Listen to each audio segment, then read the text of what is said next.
Shalom. All praises go to the Most High, Yahweh, Ba'ashem, Yahushua, Ba'ashem, HaKadosh. Double honors unto the elder apostles, a great millstone, for the teachings of the scriptures, among other things. And shalom to the sincere Akim across the world. I wanted to do a quick video because I'm kind of in transit. But anyway, so it says here, Amos chapter 9, verse 1. Titled, The Destruction on the Sanctuary.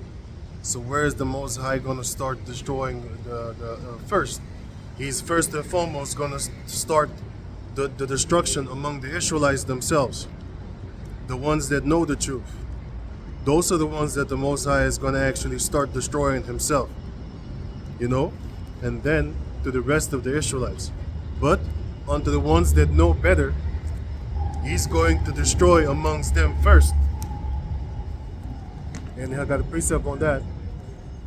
Now this is the book of Luke chapter 12, verse 47.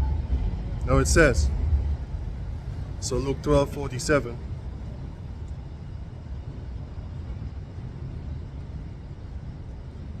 Now it says,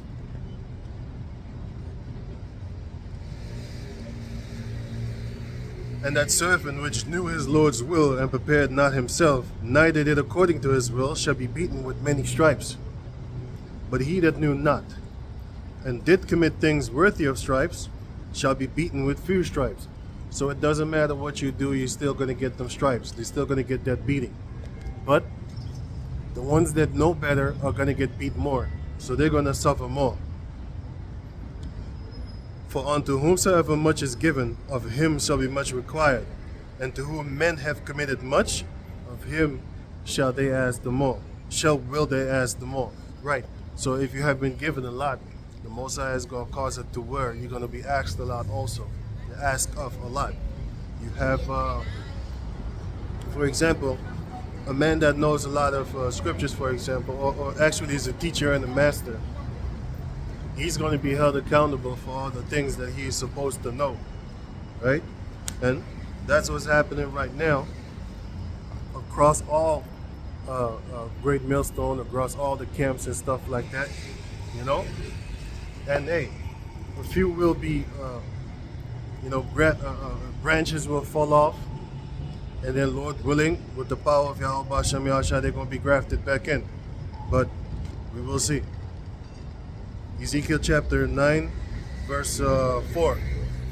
And Yahweh said unto him, Go to the midst of the city, to the midst of Jerusalem, and set a mark upon the foreheads of the men that sigh and that cry for all the abominations that be done in the midst thereof. And unto the others he said in mine hearing, Go ye after him through the city, and smite. Let not your eyes spare, neither have ye pity. So, your eyes shouldn't spare when it's time to actually basically slaughter the Israelites of the sanctuary, the ones that are supposed to know better. Your eyes are not supposed to spare. Now this is talking about in the time of when the angels were there, that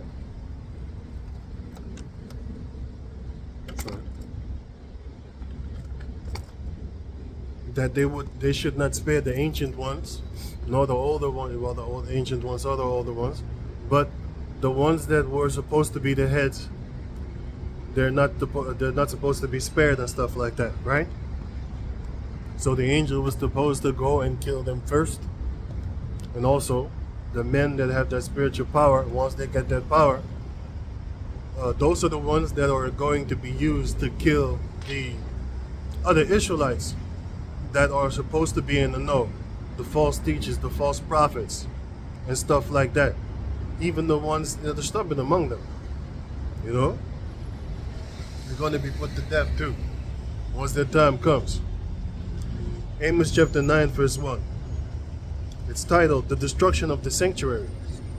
Now back in the days, the sanctuary was talking about where the Ark of the Covenant was, where the Most High set up the tabernacle, which is mentioned in the book of Exodus, where Moses called it the tabernacle of the congregation. So, sorry.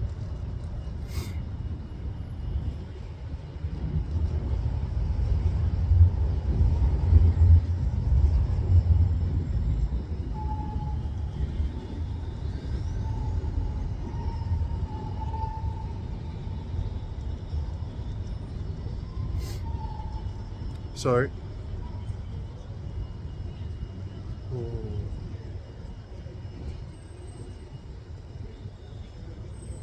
So it says here, it's somewhere in Exodus, wait.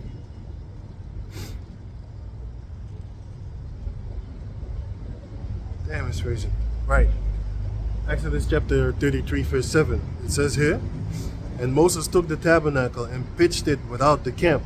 So you had the camp of the Israelites over there, and then Moses pitched the tabernacle of the Lord where the Ark of the Covenant was in. He put it over there. Right? It says here, Exodus chapter 33, verse 7. And Moses took the tabernacle and pitched it without the camp, afar off from the camp, and called it the tabernacle of the congregation. And it came to pass that everyone which sought Yahweh went out onto the tabernacle, onto the tabernacle of the congregation, which was without the camp. And it came to pass, when Moses went out onto the tabernacle, that all the people rose up and stood every man at his tent door and looked after Moses until he was gone into the tabernacle. And it came to pass, as Moses entered into the tabernacle, the cloudy pillar descended and stood at the door of the tabernacle and talked with Moses. Right. So that cloudy pillar is talking about a chariot, a smoky chariot that was like a pillar. And then it came and talked to Moses over there on the outside. But at other times, you had the Ark of the Covenant that Moses was also talking to, and then he talked to it through all these things. He talked to it through the Ark of the Covenant instead of the pillar on the outside of the ark. On the outside of the tabernacle. That he talked to him there. And that is here in Numbers chapter 7. Number 7. Verse 80. Let me see here. 89. And when Moses was gone into the tabernacle of the congregation, that's the tent where the Ark of the Covenant was in, right?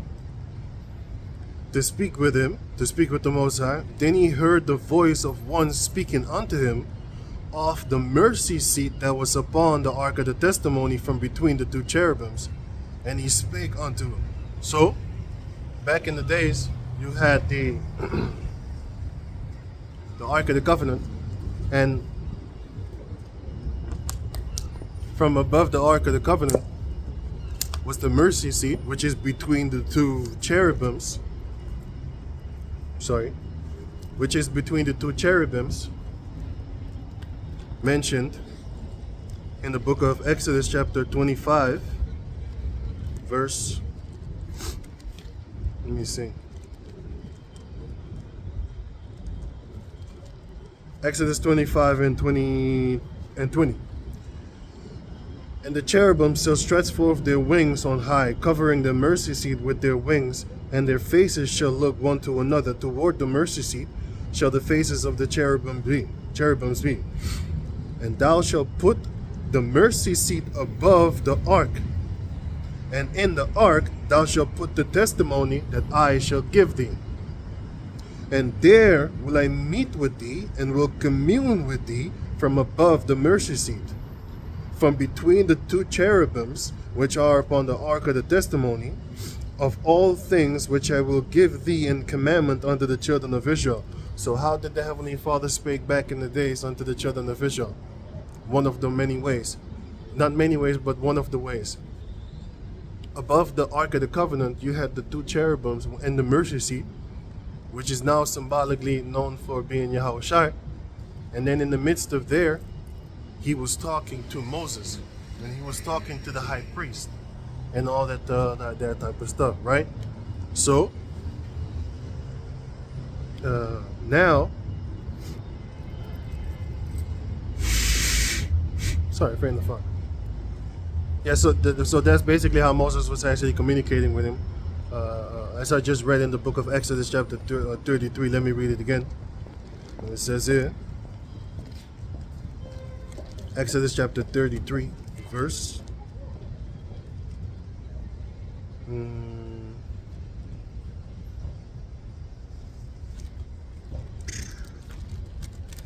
7.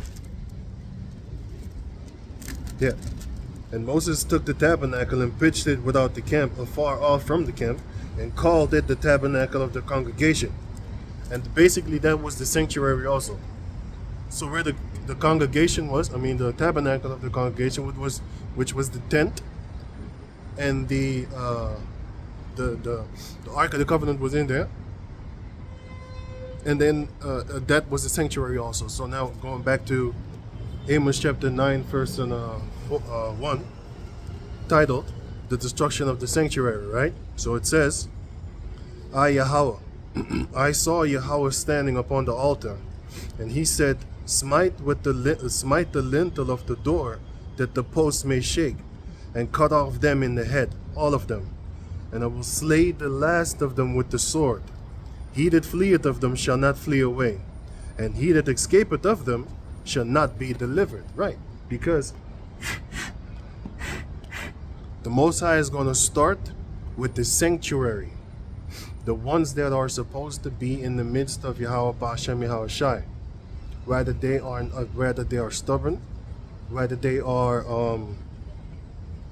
false prophets or false teachers, the Most High is going to start with them. You know, he's going to start excommunicating them. You know, but the scripture does say that, hey, some of them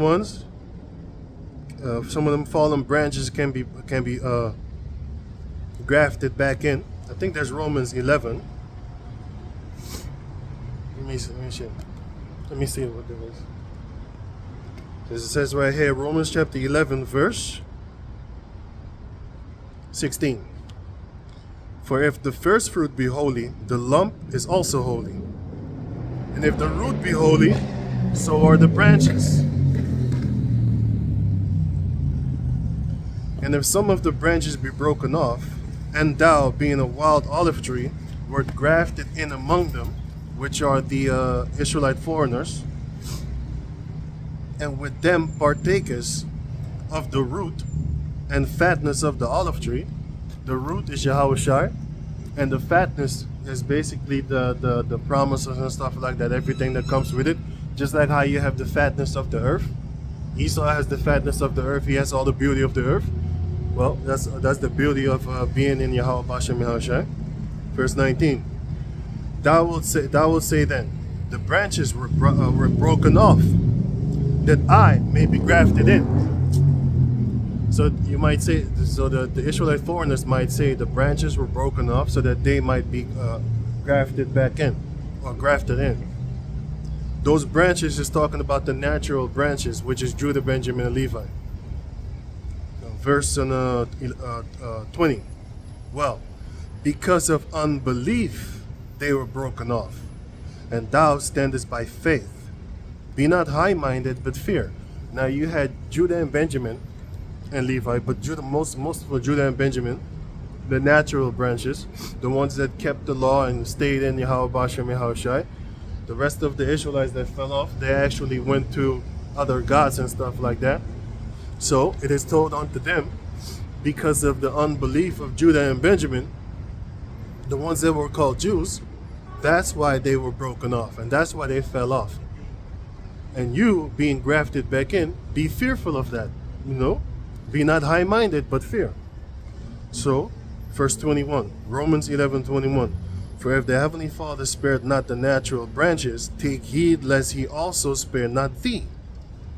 Right. So don't be high-minded on that. It was what he was talking to the Israelite foreigners. Right? So going on, it says here, verse 23. And they also, oh wait a minute, 22. Romans 11:22. Behold therefore the goodness and severity of the Most High Yahweh, on them which fell, severity. But toward thee goodness, if thou continue in goodness. Otherwise thou also shalt be cut off, which is a righteous thing. Yeah, what's up, man? Right. Verse 23. And they also, if they abide not still in unbelief, shall be grafted in. So you had the unbelieving Israelites that were cut off. The natural branches, they was cut off. But if they didn't stay in their unbelief, it says shall be grafted in. So they're going to be grafted in again by Yahweh Bashem Yahweh Shai or the Lord Yahweh Shai and stuff like that. For Yahweh is able to graft them in again. So the Most High is able to graft them back in the fold again, whether it be by man or whether it be by spiritual intervention, divine intervention. That's what I mean. Whether it be by something miraculous or something like that. Going on to verse 24. For if thou wert cut off out of the olive tree, which is wild by nature, and were grafted contrary to nature into a good olive tree. So let me read that again, verse 24. For if thou, which are the ones that are grafted in, wert cut out of an olive tree, which is wild by nature, and wert grafted contrary to nature into a good olive tree, which is this truth doctrine, knowledge, wisdom, understanding of the truth of the doctrine, right? So it says here, how much more shall these be, which be the natural branches, be grafted into their own olive tree? Right. So if you, as one of the Israelite foreigners, Gentiles and stuff like that, the Israelite foreigners that fell off, if you can be grafted in, how much more can the natural branches be grafted in back again? Some of their unbelief, they got kicked out by the Heavenly Father, and others because and the ones that of their unbelief got basically grafted out, fell out, and then once they in their unbelief and then they start believing, can come back into the fold. If that can happen to you, it can happen to them also. How much more? So it says, verse 25, Romans 11:25. For I would not, brethren, that you should be ignorant of this mystery, lest you should be wise in your own conceit, that blindness in part has happened to Israel until the fullness of the Gentiles to come in. Until the fullness of the Gentiles to become in. So it was basically made blind on purpose so that the fullness of the Gentiles could actually come back in, which are the Israelite foreigners. Verse 26, and so all Israel be saved, as it is written, there shall come out of Zion the deliverer, and shall turn away ungodliness from Jacob. For this is my covenant unto them, when I shall take away their sins. Right. So the point of that, me reading that, is to show you that the Most High is going to start with the sanctuary first, with the Israelites first, the ones that are fallen off. The ones that are fallen off, and the Most High is going to graft them back in. The ones that fell off because of unbelief, and the ones that are going to be grafted in because they were the Israelite foreigners. Right. So that judgment is being passed all across the world right now. So going on, Amos chapter 9 verse 1. I saw Yahweh standing upon the altar and said, smite the lintel of the door that the post may shake, and cut them in the head, all of them. And I will slay the last of them with the sword. He that fleeth of them shall not flee away, and he that escapeth of them shall not be delivered. Right, because you're not going to get away. Because the judgment of the Most High is going to be wherever and whenever. It doesn't matter if you're hiding under a rock or if you're hiding in a cave. The Most High is going to get you. And he never misses. So it would be best for you to repent. I'm talking about myself also, but it would be best for the Jacob descendants to repent. And if you don't, then death's at the door. Because we in that time right now. 2025 is supposed to be a serious year. I didn't start out serious. Start out joking. as usual. But now it begot serious. So as you take heed after a long stubborn time, but hey, Lord willing, it is all it's going to work out good. Anyway, going on. So it says here, and so I'm gonna jump from Amos chapter 9 verse 2 now. I'm gonna jump to Amos chapter 9 verse 4. And Yahweh said unto him, oh yeah, I already read that. Oh yeah, I already read that. Right, Amos chapter 9 verse 2. Though they dig into hell, then shall my hand take them. Though they climb up to heaven, thence will I bring them down. Because the Most High is going, it doesn't matter where you are, the Most High is going to find you. And now fast forward is talking about the kingdom of Esau, because they're the ones that are climbing up to heaven. And they're the ones that are digging into hell. You know, digging into the grave and stuff like that, right? So, verse 3. And though they hid themselves in the top of Carmel, I will search and take them out thence. And though they be hid in the sight, from my sight in the bottom of the sea, thence will I command the serpent, and he shall bite them. Right. And this whole chapter is actually talking about the Jacob descendants, because it says that the ones that are of his sanctuary, the Most High is going to destroy his sanctuary. But if you read on further, because it says that, behold, the eyes of the Lord King Yahweh upon the sinful kingdom. That sinful kingdom was talking about in this day and in that day and age when this was written, Amos chapter 9, it was talking about the nation of Judah. You know, the kingdom of Judah. But nowadays, because he took the scriptures in his hand, so now he's going to suffer that. It's talking about Esau right now. You know, in the future. In the present, sorry. That sinful kingdom is talking about Esau right now, right? So going on. So it says here. So nowadays Esau, let me read verse 2 again. Though they dig into hell, Esau is the one that's actually digging under the ground.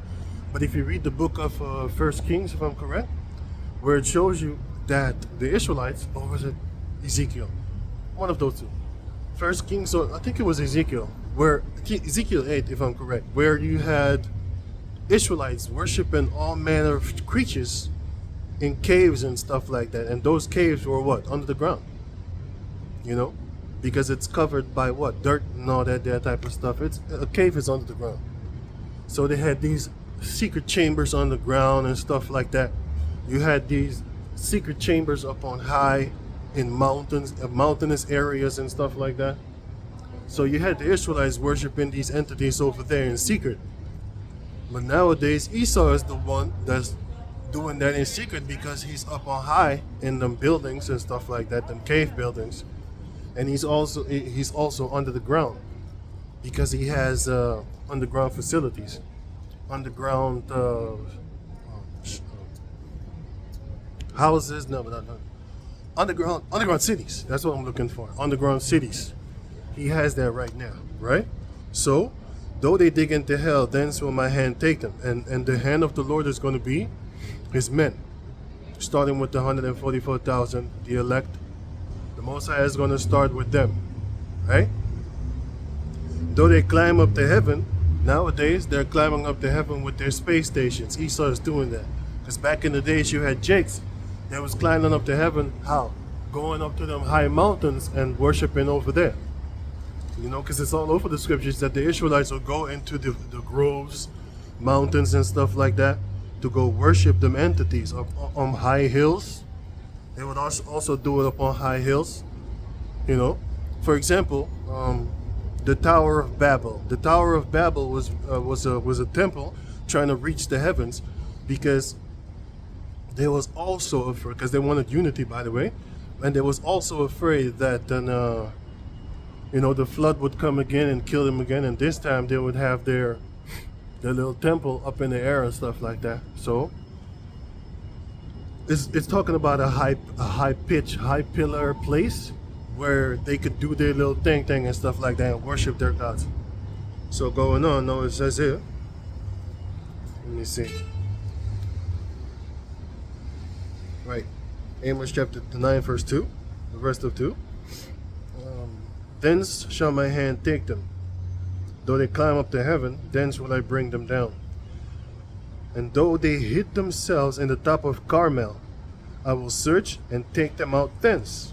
And though they be hid from my sight in the bottom of the sea, thence will I command the serpent, and he shall bite them.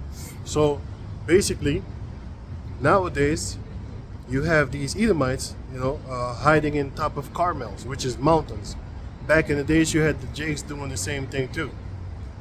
And thence will I command the serpent to bring them, to bite them. So the Most High is, fast forward to now, Esau has all these underwater facilities to where he thinks he's going to escape the judgment. You have Israelites that think because they have underground, back in the days you had underground facilities, but not as fancy, decked out as they have now, like whole cities underwater and stuff like that. And you can check this movie out called G.I. Joe, the movie G.I. Joe 2, where they have underground facilities, underwater facilities, and also underwater hotels. Dubai has that, like underwater hotels and all those type of things and stuff like that. Underwater. I'm looking for a word. Cities, underwater cities. You have underwater cities. You have underground cities. Esau has that, and if you type in, for example, Petra on Google, and you type in underwater cave, underground cave systems, like cities, underground cities, you can catch that too. If you Google, wait, let me Google it right here, because if you Google, like the Chinese, they also had underground cities, and this was before machinery was here. Underground cities. And my fingers is just gone, man. Cities. China. Underground cities in China.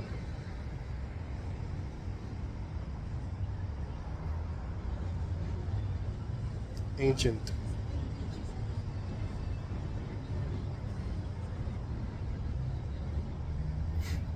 Ancient underground cities in China. Okay, check this out.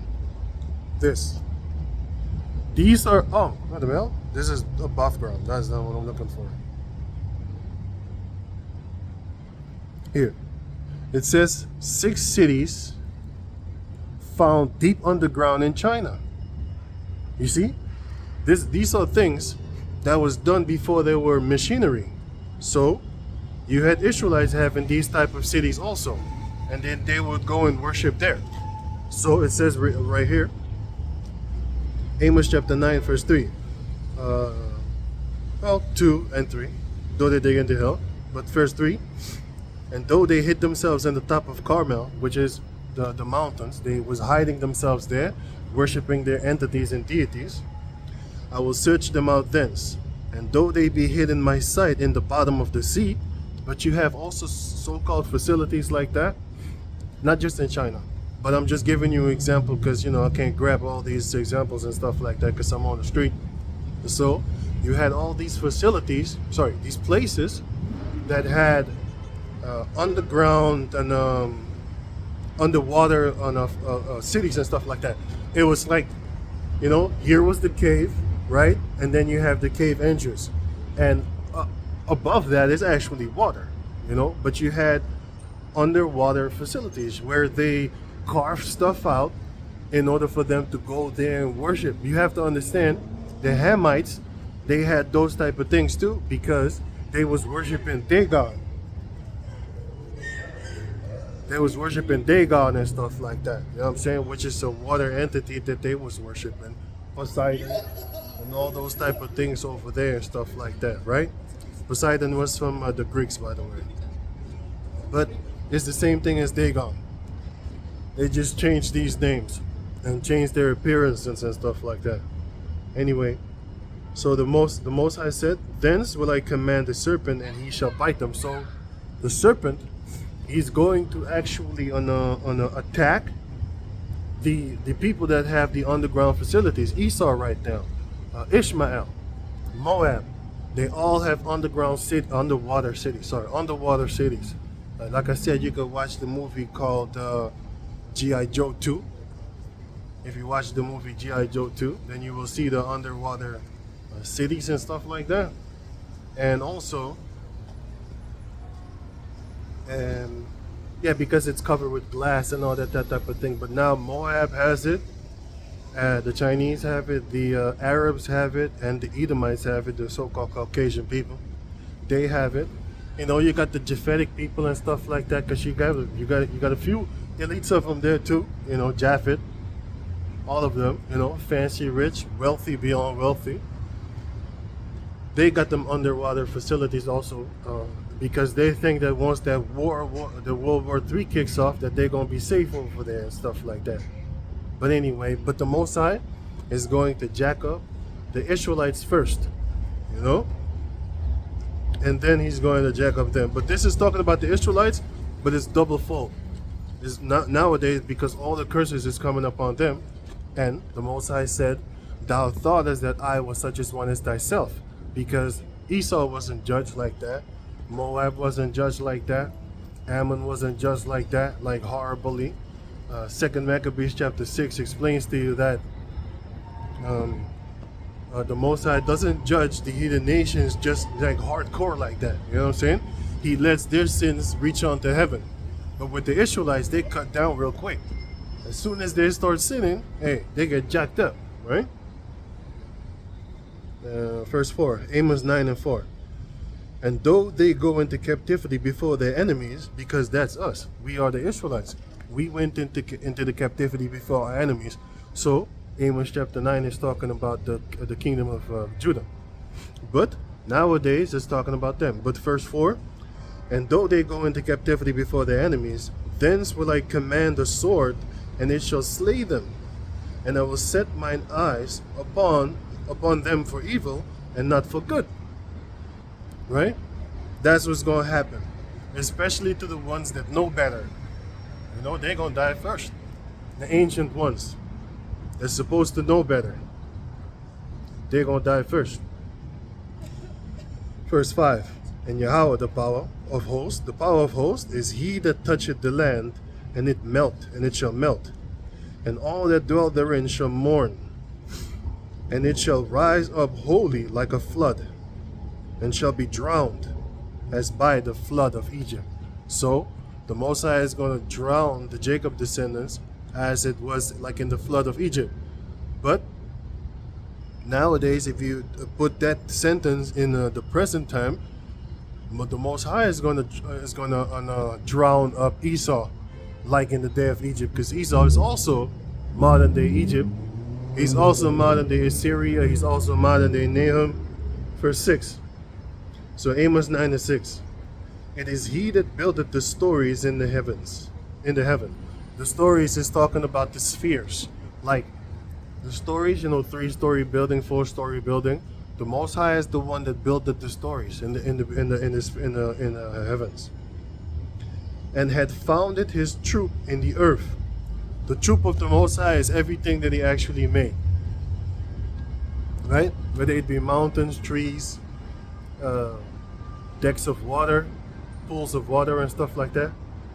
Those are his troops, First going on.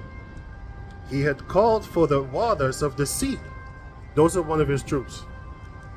And poured them out upon the face of the earth, which is with the oceans and stuff like that. Yahweh is his name.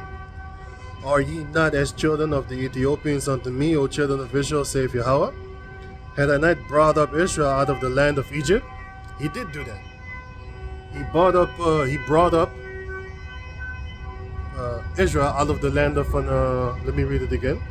Have I not brought up Israel out of the land of Egypt? I think I said Judah, sorry. Egypt.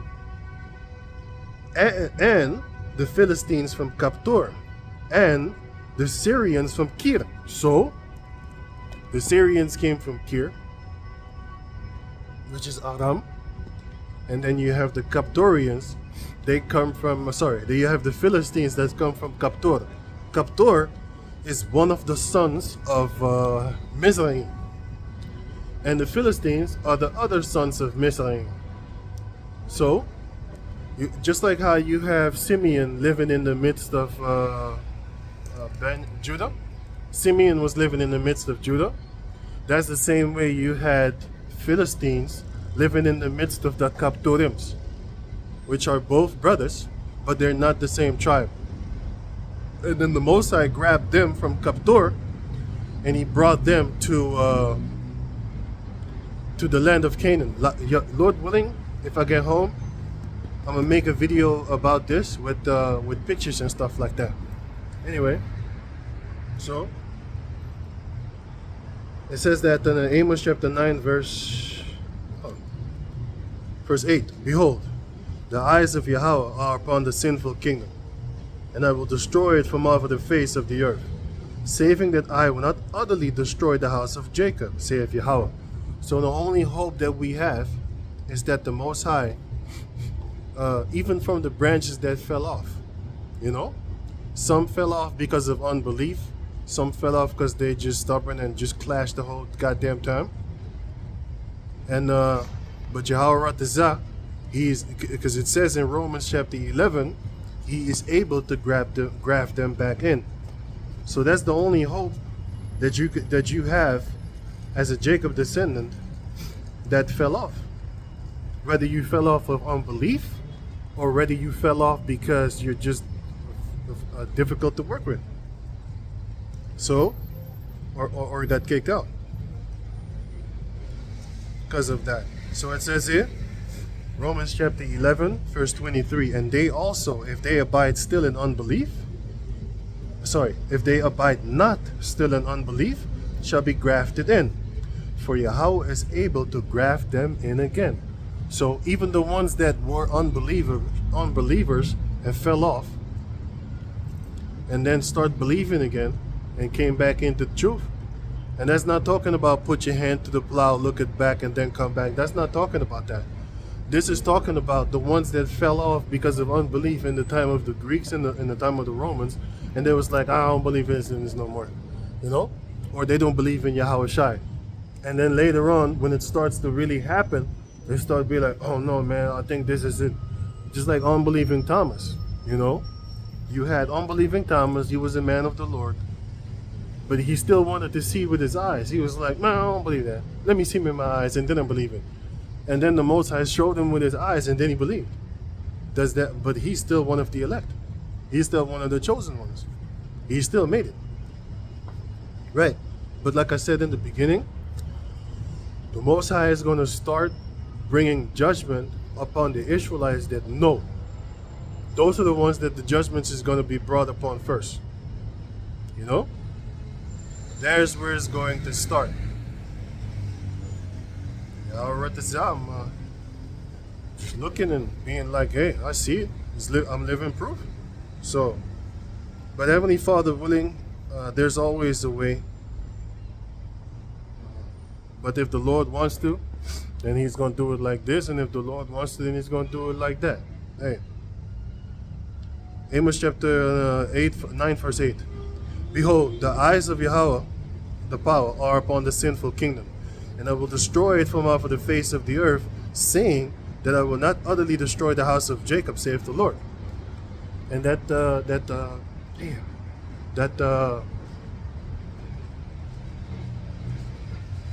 sinful kingdom.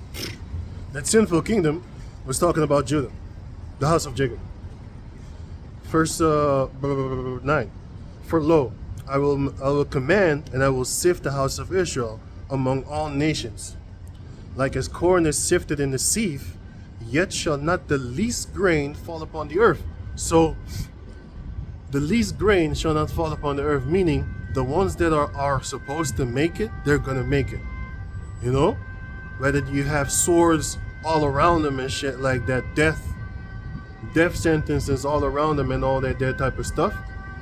The Most High is going to make sure that when the house is sifted, that not any grain shall fall upon the earth. Most will fall, 100%. That's just what it is, right? You can fight all you want If the Most High is chosen for you to basically fall off and die, then that is your lot. That is what you deserve, and that is what you get. Now you need to walk a short plank, walk off of a short pier, if that is the case. So going on, now it says verse 9, for lo, I will command, and I will sift the house of Israel from among all nations, like as corn is shifted in a sieve. Yet shall not the least grain fall upon the earth. Right? Going on. All the sinners of my people shall die by the sword, which say, the evil shall not overtake, nor prevent us. So if you think like evil is not going to come upon you, you have no idea what the scriptures is all about, because it will come. Right? Verse 10. All the sinners of my people shall die by the sword, which say, the evil shall not overtake, nor prevent us, nor come before us. 11. In that day will I raise up the tabernacle of David that is fallen, and close up the breaches thereof. So the breaches that was actually was upon them is in Judges 21 and 15. The Lord is going to shut up the breaches. For example, this is the book of Judges 21, if I'm correct.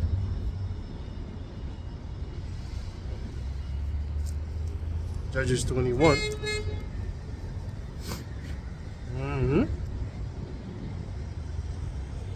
Everything is spiritual, man. Judges 21 and 15. So it says here, and the people repented them for Benjamin, because that Yahweh had made a breach in the tribes of Israel. What was that breach? That breach was they was fighting against each other. You know, Benjamin was on his demon time. And, you know, they was defending the Sodomites that they were not supposed to be defending, but they were defending them. And they got killed. And only 600 of them actually made it, of the ones that was actually fighting against the rest of the Israelites. They was fighting all of them. And Benjamin was alone. He was winning in the beginning. And in the end, the Most High was like, okay, today you die. And then he died. Which was, I was surprised that he was winning all the other battles in the first place. But then he got chin-checked. And then he died. And only 600 of them were spared. You know, only 600 of them were spared. So going on, so it says right here, Amos 9 and 11. In that day will I raise up the tabernacle of David that is fallen, which is being raised up right now, starting with the elder apostles on down at Great Millstone. Right? And you're gonna have elect from all the other camps, just like the elder apostles always say. You're gonna have elect from all the other places, yeah, that are still gonna be grafted into the branch of Yahweh, into the root of Yahweh B'Hashem Yahushai. You know, you got people in IUIC that's gonna break away from them, and eventually they might not put Great Millstone behind their name, but they're going to follow after the doctrine of Yahweh, of the elder apostles, which is the doctrine of Yahweh B'Hashem Yahushai. And that's going to happen. And then we will see who will be in the end, eventually. It's all going to be great, man. It's going to be a great day. And in the end, all Israel shall be saved anyway. But not everybody's going to make it. You're going to be saved, but you're not going to make it. You might not, wait, let me say it better. All Israel shall be saved, that's true, but of those all that shall be saved, some shall die, most will die. Right. Verse 11. In that day will I raise up the tabernacle of David that is fallen, and close up the breaches thereof. So the Most High is going to close up the breaches thereof, so no more infightings among the 12 tribes. Right?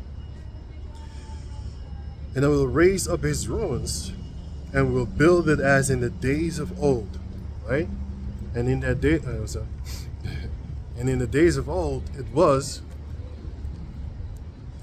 King David, and then you had the others, the other 12 tribes that was with him. You had King David and his mighty men, because he was ruler over the 12 tribes, right? Acts chapter 15, verse 16 is a quick precept. And my fingers, man, wow. I don't know. It started happening like 3 days ago. My foot started really hurting in the cold. Even when it's not cold, it's like I got cold toes or something like that. Crazy. And now my finger is numb. I don't know. Normally, it's I don't even feel this cold normally like this, like numb feet and all that there. So on Acts chapter 15 verse, it's crazy. It started like a few days ago. Actually, it had been happening for almost 2, 3, 4 years now, but only a few days ago it started to get really messed up, kind of like worse. Crazy. Now this is Acts chapter 15 verse 16. And it says right here, after this I will return and build again the tabernacle of David, which is fallen down, and I will build again the ruins thereof, and I will set it up. That's what's happening right now. The ruins are being built up and set up by Yahweh Basham Yahushai, starting with the elder apostles on down. And in the end, we shall see who shall be saved. Because you have these Christians that's saying, I'm saved. She's saved from what? What are you saved from again? Not the pending destruction, because you don't know that. You're going to figure it out. You're going to find out in that day if you're one of the ones that the Heavenly Father is going to cover up or not cover up. Protect or not protect. You know, because you have the Most High has his woman, symbolically the nation of Jacob. And then therefore, if your woman is a loyal woman, you're going to get that protection from the husband because he would love his wife. So if you stay loyal to Yahweh Ba'ashem Yahushai, you might be protected in those days, because you're gonna have some of the elect that are gonna be decapitated for the name of Yahweh Ba'ashem Yahushai. So does that mean that they went off? No, it was just a lot. Just like how the blind man in the book of Luke, he was born just for the sake of being healed. Yeah, with his eyes. His eyes was going to be healed. Right. So going on, Amos chapter 9 verse 12. Verse 11 and read it on. So the subtitle of 11 is Israel's fortune to be restored. Right? Verse 11. In that day will I raise up the tabernacle of David that is fallen, and close up the breaches thereof, and I will raise up his ruins, and I will build them as in the days of old, that they may possess the remnant of Edom, which is also going to be their land, and it's also going to be the people, because it says in the book of Obadiah chapter 1, let me get that real quick. Obadiah chapter 1 verse 18. And the house of Jacob shall be a fire, and the house of Joseph a flame, and the house of Esau for stubble, and they shall kindle in them and devour them, and there shall not be any remaining of the house of Esau, for the Lord had spoken it. Verse 19. And they of the south shall possess the mount of Esau. They're going to possess their lands, you know, and them. And they of the plain of the Philistines going to possess them too. And they shall possess the fields of Ephraim. The Israelites is going to do that. And the fields of Samaria, because you have the Hamites in those days, have it now, well, had it back then. And nowadays is the Edomites and the Ishmaelites have it now. So it says, and the fields of Samaria, and Benjamin shall possess Gilead. So Benjamin is going to have Gilead, right? Let's see. Okay, going back to Amos chapter 9, verse 12, that they may possess the remnant of Edom and of all the heathen which are called by my name, saith Yahweh, the power that doeth this. Right, because it's not talking about that the Israelites, that the Edomites were called by the name of the Lord. Now this is a kind of mistranslation. Now if you go to the other translation, it's actually going to say it better, because it says right here in the book of Isaiah chapter 63, it says,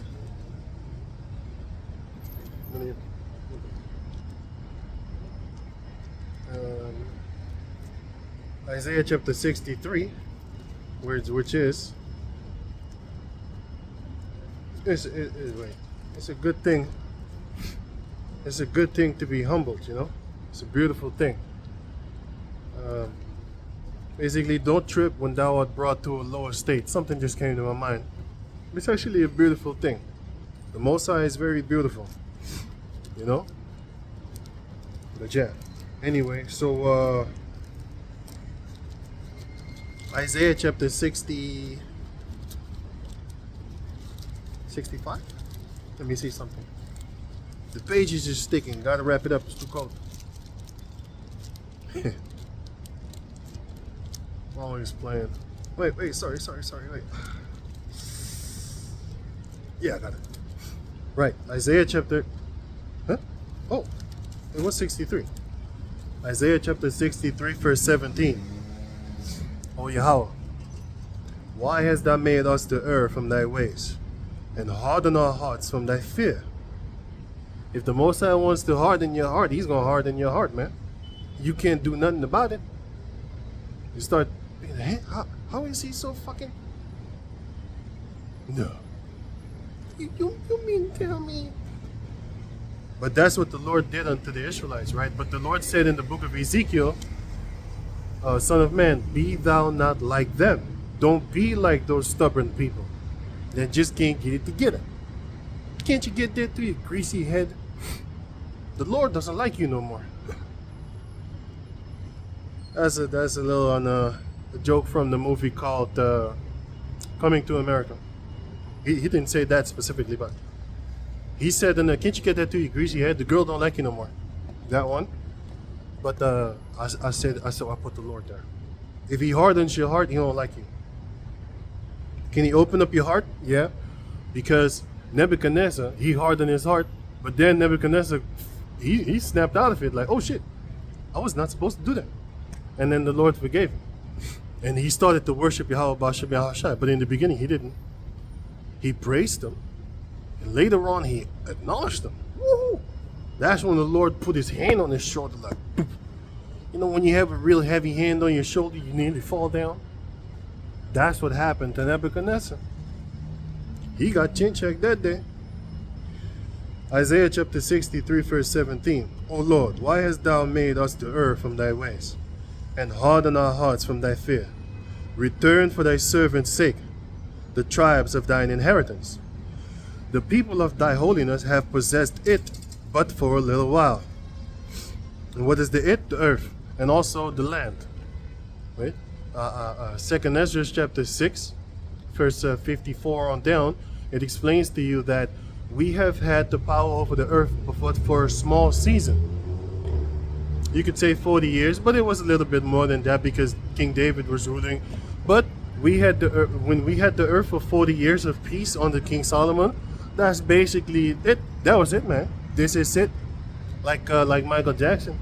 That was the last tour. This is it. And it was done after that. You know what I'm saying? It was done after that. Verse 18, Isaiah 63:18. The people of thy holiness have possessed it, but for a little while. Our adversaries have trodden down thy sanctuary. The sanctuary is the nation of Israel. But the physical sanctuary was the tabernacle of the congregation mentioned in all of the scriptures, but in this specific case, Exodus chapter 33, verse 7 on down, where Moses was talking about it,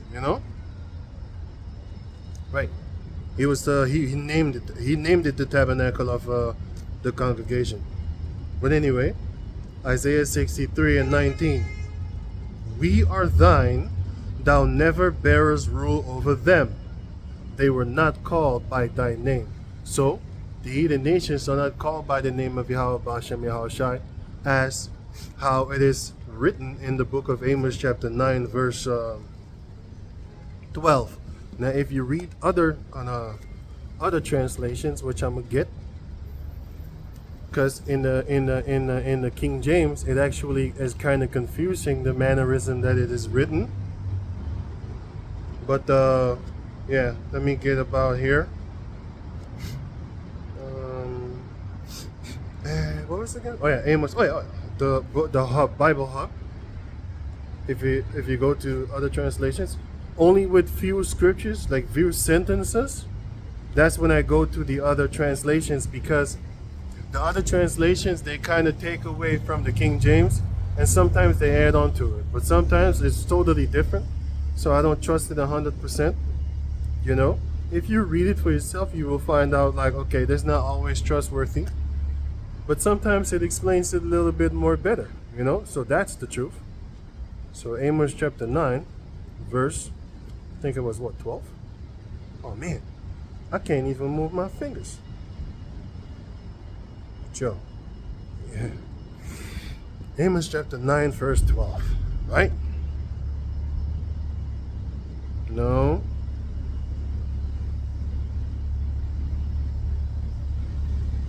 Let me see. So that they may possess the remnant of Edom and all the nations who are called by my name. Huh? No. Right, so it says here, New American Standard Bible, right? So it says, Amos chapter 9 verse 12, so that they may possess the remnants of Edom, the remnant of Edom, and of all the nations who are called by my name. The Israelites are called by the name of Yahweh Bashem Yahushai, and they will possess the remnants of Edom and of all the nations upon the planet Earth. Right? The who are called by my name is talking about the Israelites. I just read it in the book of Isaiah chapter 63 verse 17 on down. It's also in the book of 2nd Ezra chapter 3, and it's also in the book of Sirach 42. Let me try and get that one. So I'm almost done. Sirach 42. Oh, what the hell? Sirach 42. Sirach. Sirach 42. And I think it's 42, right? Let me see something. Sorry. Sirach 42. Oh. Man. It's cold. It's not even cold, man. It's just free. My toes. My toes. Did I put it here? 41 then. What is 43 then?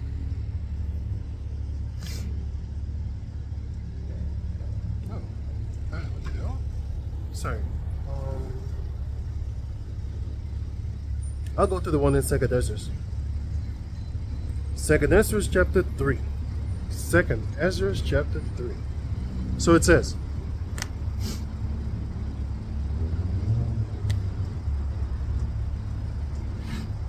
Second Ezra chapter 3 verse 30.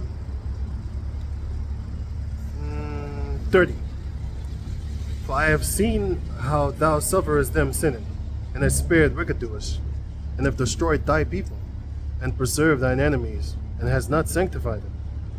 I do not remember how this way may be left. Are they then of Babylon better than they of Zion? Or is there any other people that know thee besides Israel? Or what generation had so believed thy covenants as Jacob? No one. And yet their reward appeared not, and their labor had no fruit. All the work that they have been doing, it basically didn't bear fruit for them. Romans chapter 7 explains to you, like, is this the things that are good, are they death unto me? The Heavenly Father said, God forbid. No. You know, these things are done in order for his perfect ways to come, which is going to come through Yahushua eventually. Because all the other things can't take away sin, but Yahushua can. Anyway, going on. Verse 32. Or is there any other people that knoweth thee besides Israel? Or what generation had so believed thy covenants as Jacob? And yet they report their reward appeared not, and their labor had no fruit. For I have gone here and there through the heathen, and I see that they flow in wealth, and think not upon thy commandments. Weigh now therefore our wickedness now in the balance, and theirs also that dwell on the world. And so shall thy name nowhere be found but in Israel. Right? Or when was it that they which dwell upon the earth have not sinned in thy sight? Or what people have so kept thy commandments? Thou shalt find that Israel by name had kept thy precepts, not the heathen. So they're not called by the Most High's name. It explains actually that it was talking about that they are the possession of the Most High, and the Most High said unto Yahushua, they shall be on call unto me, and I shall give thee the heathens for thy other possession. But if I go to another one, which is, I'm trying to get the Spanish version, because in the Spanish version, it actually explains it far more better. Well, let me see something. It says here,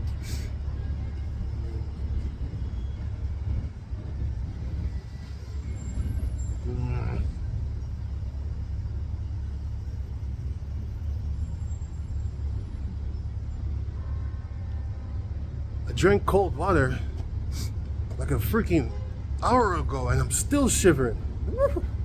It's crazy. Shouldn't be drinking cold water, man. In the winter time.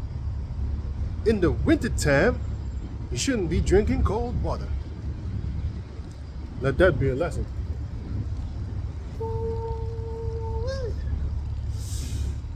Oh, I'm trying to get the Greek of Amos chapter 9, verse 12. It says here, let me see, remnant of Edom, all nations that bear my name. You know what? If I have the Spanish version, because it says, wait, so I think I wrote it down here. So it says here on verse 12, so that upon whom my name is called may possess. Yes, that's what it is. Okay. I think I wrote it down. I know I wrote it. So Spanish, it says in the Spanish Bible that was written in 1596 until 1602. Oh, I got it right here. The RFA Spanish one. Wait, I got it right here on the Blue Letter Bible website. RFA, Amos, wow. Amos 9:12. Ooh, man. Amos 9 and 12. I'm almost done. Let me hit this one up real quick. Amos 9 and 12 and RFA. The RFA Bible.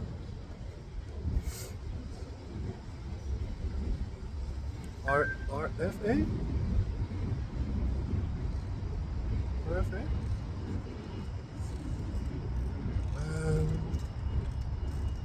Damn it.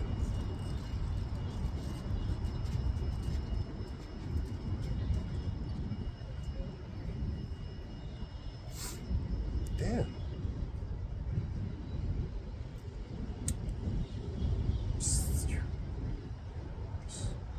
Let me see something here. Amos 9.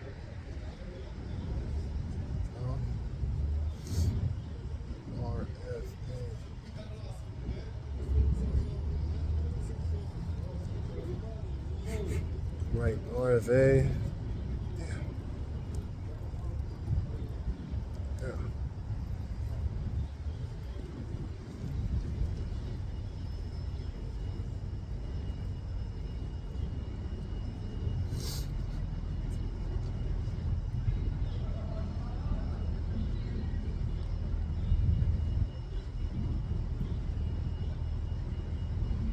Amos 9 to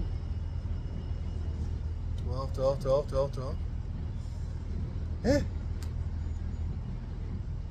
Oh, Amos, not almost.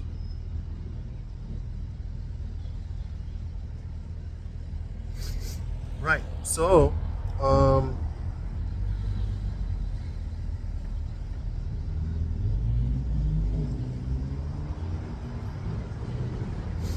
so for people that speak Spanish, this is what it says right here. And you can I can't even hold this thing good. You can press pause. I'll put the link in the description box so you can check it out for yourself. I'll put the Spanish, but then I'll put the I'm gonna translate it right now into the Google Translate thing. I'll put it here, and then it says so it says here, Amos chapter 9 verse 12. This is the RVA translation, right? It says, so that those who are called by my name may possess the rest of Idumea and all the nations, says Yahweh, who does this.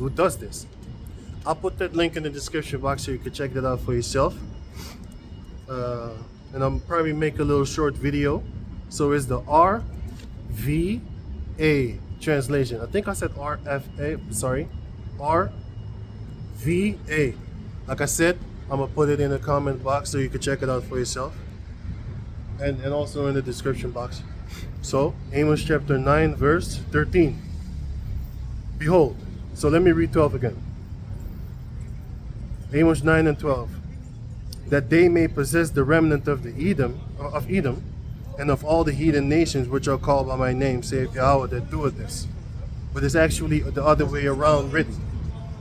Verse 13. Behold, the days come, saith Yahweh, that the plowman shall overtake the reaper. So the plowing man shall overtake the reaper. Plower is a seeder, and the reaper is the ones that chops up the